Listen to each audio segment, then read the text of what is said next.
Hi, I'm Vicki with Farm Diggity. I am with a superstar up here in Canada. Her name is Daphne. How do I say your last name, Daphne? Tomblin. Tomblin.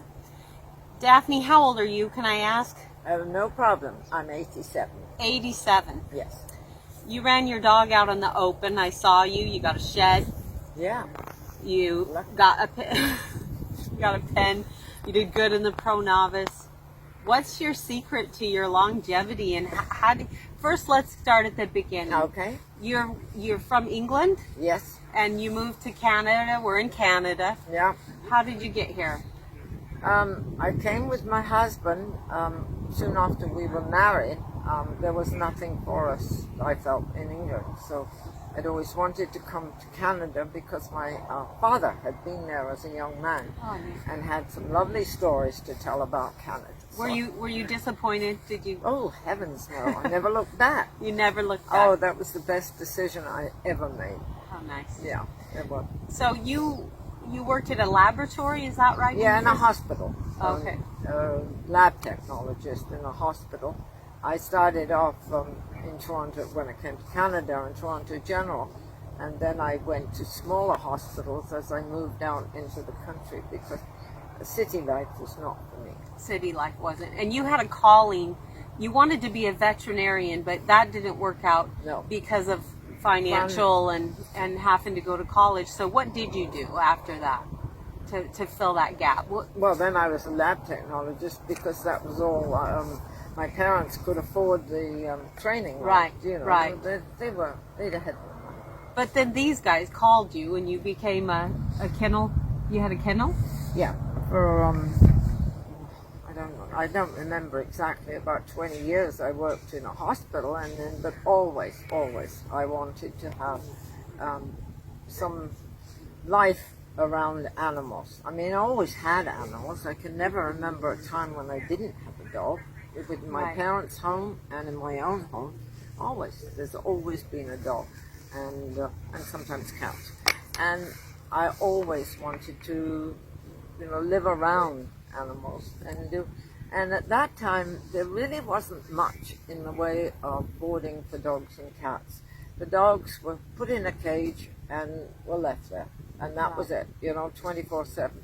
And I didn't like that at all. I thought if I could have one, then they would go out, in a safe area every day, 3 times a day, and that's what I did, to play and run and do what dogs do. And so I did that, and I always wanted to do that for the dogs. I felt it was wrong to take them from nice cozy homes and put them in a cage and leave them there for 2 weeks at a time. Doesn't sound like much of a vacation. Not for the dogs, it wasn't. Not for the dogs. No. And I bet the people appreciated your effort. I started with 4 runs, 4 places, bedrooms for the dogs. Yeah. And within 6 months, it was up to 15, and then it just exponentially grew till I had to stop because there's only so much administrative work that I wanted to do. I wanted to be with the animals, and when you reach a limit of numbers, then I would never have had time for the animals, and that's what I wanted to do, was to be with the animals. So I got my dream. You did, and you did a wonderful job at that. Then you started in agility, is that right? Yes, I did it for many years. There was nothing in the way of herding on the island. It hasn't been, and it still is very minimal. Right. There's a couple of people who give lessons, but didn't appeal to me. And so a few years ago, I did get a dog. I was going to fulfill another ambition of mine, which was to do herding. But the poor little guy got epilepsy by the time he was a year old. Oh no! And by 4, he was dead. Oh. I mean, he just had grand mal seizures, and I just, he was not functioning. So that was out the question. But I kept him, of course, and I wasn't going to get I couldn't get another dog. At that time I had 4 others, so I couldn't get another one. Till he... So you had to put your herding on a... Yes, it went on hold after that. Right. And that was kind of sad for him, you know. Yeah. So then I got Sweet. And he was definitely for herding. Here we are now. He's 6 years old, and I've been happy with it. Started off, it wasn't until I heard about Lee and the... Lee Lum. Yes, Lee Lum, and the community of herding people this side of the water, that I realized that I could get instruction and trials and things like that, which really weren't available on the island. It was anyway. So that's when I heard about Lee. I came up with Bill Crawford, who has his sister, and we'd come together through that whole winter.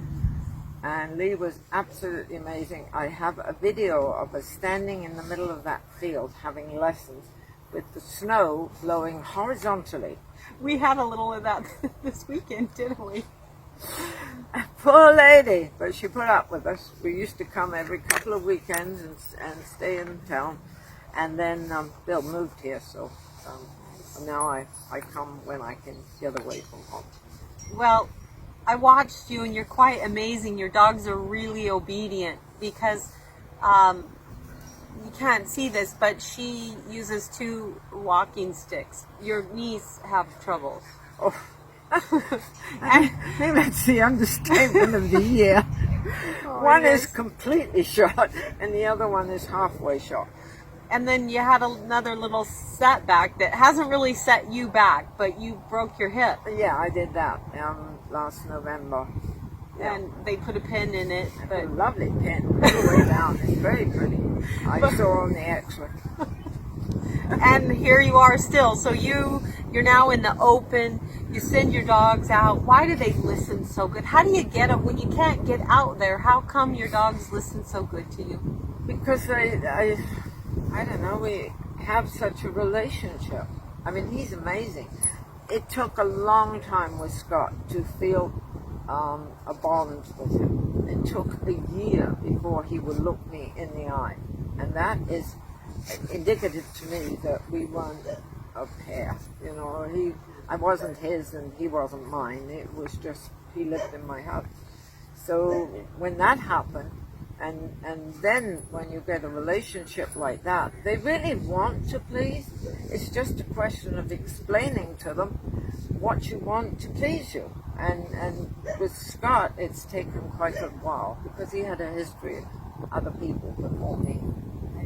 So, I mean, I got him as a puppy, so that was a little easier.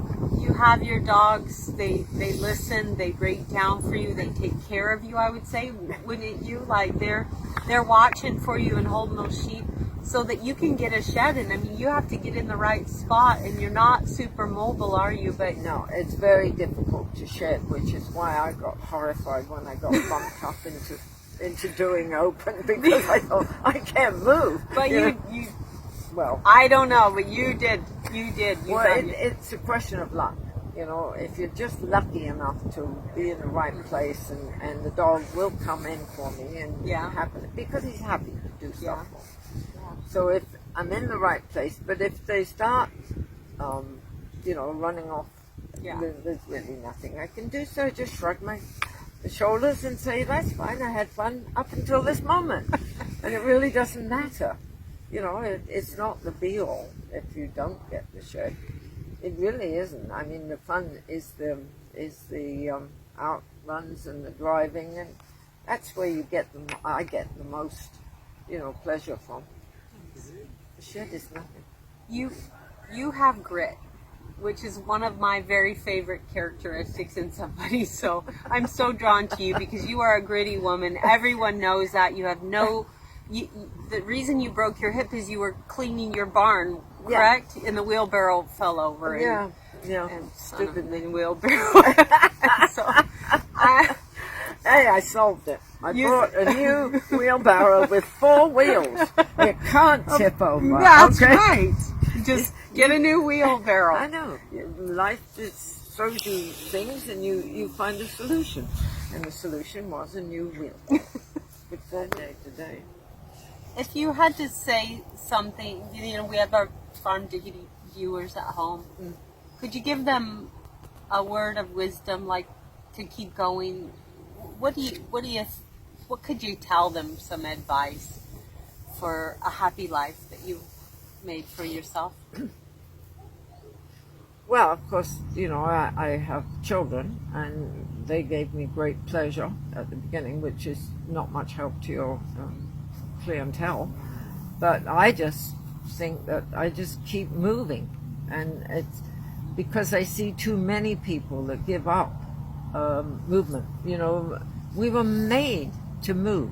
I mean, that's how we were designed, to move. And if we don't keep our bodies moving, then they break down.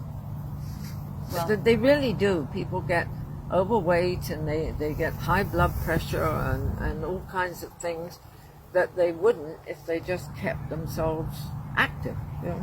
Wonderful and advice. it keeps your mind going too. If you do something, I mean, running is mindless, but I did that for a while. But, I mean, that really is mindless. But that doesn't stimulate your brain. But find something that will keep your brain occupied too, because it's very, very important. I'd never give up on exercising my mind. I always do hard crossword puzzles, and I read a lot, and I try to keep that part of me going as well as the rest of me. And I think it's important. Well, it's working. I love your bond with your dogs. It's just almost, it's wonderful. Your dogs and you are a team, and I love them. They really are. They're such, they give me such pleasure. Just not out there just alone, but from minute to minute in my life. Yeah. I guess that's a huge amount of my contentment, which is important, to be content with your life and not stressed out. I guess when I really gave up being a lab technologist and fulfilled my other dream was because at that time it was very stressful. You have a stressful job and you start, it's not good for you. No. You have to do what you love to do. Right. And I ended up doing it every day. I know. I've been very fortunate. I really have. I mean, I was lucky. I was lucky to be able to come to BC and to do what I really loved doing. Well, we love having you. You're just an inspiration, and you're just a wonderful fixture here. And I have such fun at this. Oh, yeah, and you have lots of friends. You're well loved. Thank you for taking the time to. Well, thank you for asking me. That's really nice of you, Vicky. It really is. Well, it's a good life, isn't it? Yeah. Farm digging. Yeah.